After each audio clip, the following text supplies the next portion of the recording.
عادل صاحب آسٹریلیا سے پوچھتے ہیں، طواف کے دوران جب ہم حجر اسود سے گزریں تو کیا کہیں؟ نیز کیا یہ ہر چکر میں ایک جیسا ہے، اور کیا ہم ایک ہاتھ اٹھائیں یا دونوں ہاتھ، اور کہاں تک، کدھر تک اٹھائیں؟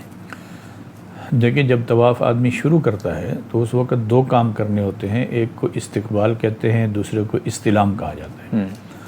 استقبال کا مطلب ہوتا ہے کہ حجر اسود کی طرف رخ کر کے، اور باقاعدہ جیسے نماز میں تکبیر کے لیے ہاتھ اٹھاتے ہیں اسی طرح ہاتھ اٹھاتے ہیں اور اللہ اکبر، بسم اللہ اللہ اکبر وللہ الحمد یہ کہہ کر ہاتھ نیچے کر دیتے ہیں. اس کو استقبال کہا جاتا ہے. دوسری چیز استلام ہوتی ہے. استلام کا اصل طریقہ تو یہ ہوتا ہے کہ آدمی حجر اسود کے پاس جائے اور اس کے اوپر ایسے ہاتھ رکھ کر اور ان ہاتھوں کو چومے. یہ طریقہ ہوتا ہے اصل استلام کا. لیکن ایسا تو آج کل ممکن نہیں ہوتا، بہت رش ہوتا ہے، اور خاص طور پر طواف کے دوران تو بالکل وہاں ٹھہرنا بھی ممکن نہیں ہوتا.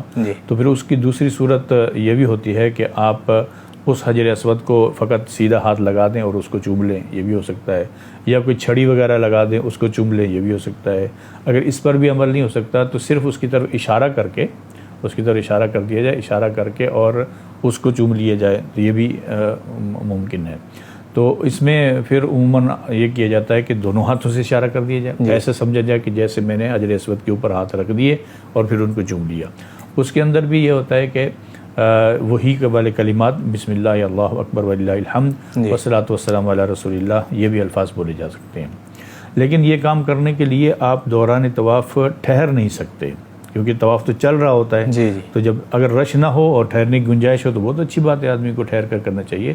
لیکن عموماً بہت دقت ہوتی ہے، اس لیے چلتے چلتے ہی اگر آدمی ہاتھ اوپر کر کے اشارہ کر کے اور اگلا طواف شروع کر دے تو یہ صحیح ہو جاتا ہے.